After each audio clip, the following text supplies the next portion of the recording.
राम सेतु का रहस्य, आस्था, विज्ञान और पुरातत्व का संगम। नमस्ते जिज्ञासु मनो, आज के एपिसोड में आपका स्वागत है। आज हम भारतीय महासागर की रहस्यमयी गहराइयों में गोता लगाकर राम सेतु के रहस्य को उजागर करेंगे। एक ऐसा पुल जिसने वैज्ञानिकों, इतिहासकारों और हाँ, आपके थोड़े ड्रामेबाज व्हाट्सएप ग्रुप्स के बीच बहस छेड़ दी है। तो क्या ये प्राकृतिक संरचना है, एक दैवीय चमत्कार या बस प्रकृति का कोई शरारती मजाक? चलिए पता लगाते हैं। पहला पड़ाव, रामायण।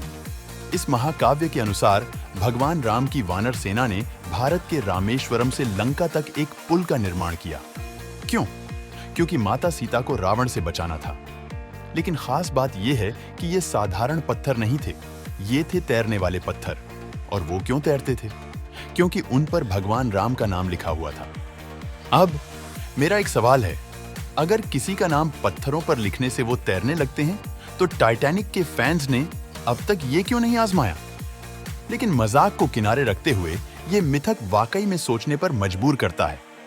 तैरते हुए पत्थर, एकदम सीधा पुल और एक ऐसा प्रोजेक्ट जिसे पर्यावरण मंजूरी की भी जरूरत नहीं पड़ी, है ना दिलचस्प? 2002 में एनासा ने सैटेलाइट इमेज जारी की जिसमें भारत और श्रीलंका के बीच चूना पत्थर की श्रृंखला दिखाई दी। यह पुल, जो अंतरिक्ष से भी दिखता है, लगभग 30 किलोमीटर लंबा लगता है। लेकिन वैज्ञानिकों का कहना है कि यह प्राकृतिक संरचना है जो रेत और अवसादन से बनी है। लेकिन रुकिए, ट्विस्ट तो अभी बाकी है। कुछ अध्ययनों से पता चलता है कि इस संरचना के कुछ हिस्से 7000 साल से भी पुराने हो सकते हैं। अगर ऐसा है, तो क्या यह रामायण के समय के साथ मेल खाता है या यह केवल एक भूवैज्ञानिक संयोग है? आपका क्या ख्याल है, प्राचीन इंजीनियरिंग का चमत्कार या प्रकृति का करिश्मा? और अब महोदयों और देवियों, तैरते हुए पत्थर। आज भी अगर आप रामेश्वरम जाएं, तो वहां के स्थानीय लोग आपको ये जादुई पत्थर दिखाएंगे जो माना जाता है कि राम सेतु बनाने में इस्तेमाल हुए थे। लेकिन वैज्ञानिक कहते हैं कि ये पत्थर पूरी तरह से मिथक नहीं है। ये शायद ज्वालामुखीय प्यूमिस पत्थर हैं जो हल्के और छिद्रयुक्त होते हैं, जिससे वे तैर पाते हैं। लेकिन यहाँ सवाल उठता है, प्यूमिस पत्थर इस क्षेत्र में सामान्य नहीं है, तो ये यहाँ कैसे पहुंचे? क्या भगवान राम की इंजीनियरिंग टीम ने इन्हें आयात किया था? अगर ऐसा है, तो प्राचीन इनवॉइस कहाँ है? इस रहस्य को सुलझाने के लिए कई पुरातात्विक सर्वेक्षण किए गए। कुछ निष्कर्षों से यह संरचना मानव निर्मित लगती है, जबकि अन्य इसे पूरी तरह से प्राकृतिक मानते हैं।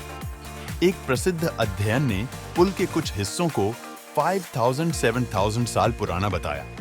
लेकिन यहाँ पेंच है, यह समयकाल रामायण के साथ मेल खाता है। संयोग या फिर इतिहास की किताबों में एक अध्याय छूट गया है? और जब हम इस पर हैं, तो अगर प्राचीन इंजीनियर इतने उन्नत थे, तो आज के पुल गड्ढों से क्यों जूझते हैं?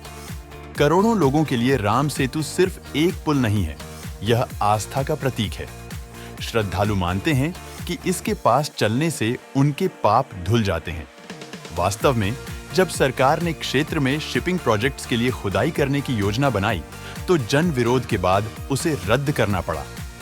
अब सोचिए, कितनी बार आपने देखा है कि आस्था ने किसी मेगा इंफ्रास्ट्रक्चर प्रोजेक्ट को रोक दिया हो? यह पुल न केवल भूमि को, बल्कि आस्था और विज्ञान को भी जोड़ता है। पुण्य पूरी तरह से इरादतन था। तो कुछ जलते हुए सवालों पर विचार करते हैं। अगर राम सेतु मानव निर्मित है, तो ये प्राचीन इंजीनियर कौन थे और क्या हम उनके ब्लूप्रिंट उधार ले सकते हैं? अगर यह प्राकृतिक संरचना है, तो यह रामायण के विवरण से इतनी सटीकता से मेल क्यों खाता है? और ये तैरते पत्थर संयोग, मिथक या दुनिया का पहला फ्लोटेशन डिवाइस? तो हमारे पास क्या है? एक ऐसा मिथक जो आत्मा को छूता है, एक ऐसा विज्ञान जो दिमाग को चुनौती देता है, और एक ऐसा रहस्य जो सुलझने का नाम नहीं लेता। चाहे यह एक दैवीय पुल हो या भूवैज्ञानिक चमत्कार, एक बात पक्की है, राम सेतु ने न केवल भूमि बल्कि दिलों और दिमागों को भी जोड़ा है। और जहां तक तैरते पत्थरों का सवाल है, तो बस इतना कहेंगे, अगली बार जब आपकी चाबी खो जाए, तो उस पर राम लिखने की कोशिश करें। तो बस आज के लिए इतना ही दोस्तों। अगर आपको यह सफर पसंद आया, तो लाइक, शेयर और सब्सक्राइब करें। और याद रखें, कुछ रहस्य तैरते हुए ही अच्छे लगते हैं, ठीक इन पत्थरों की तरह।